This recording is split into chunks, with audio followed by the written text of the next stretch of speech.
Anderson Cooper 360, weeknights at 8 and 10 on CNN. So you're outside the hospital where Sarah just got out of surgery. What do we know about how things went? Well, I can tell you that her mother and father have seen her and that she seems to be doing remarkably well. We're hearing that she is in good condition. She's heavily sedated, as you can imagine. She's still intubated.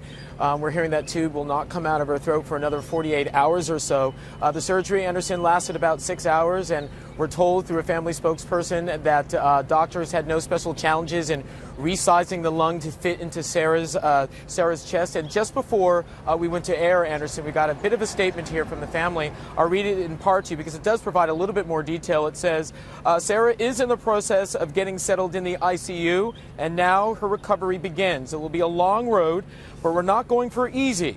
We're going for possible. And an organ donor has made this possible for her. Obviously, she still has a long road ahead of her. There's always the risk of infection and the organ being rejected, but she took a very major step today. Anderson? So you spoke to the family before the surgery, correct? Yes. Yeah. And as you can imagine, at that point, their emotions were sort of all over the place. They had found out last night that the donor had come in. And once Sarah was in surgery, I asked if we could just speak just a little bit about what they were feeling. And the one point they wanted to make was about the person who made this day possible. They don't tell you anything.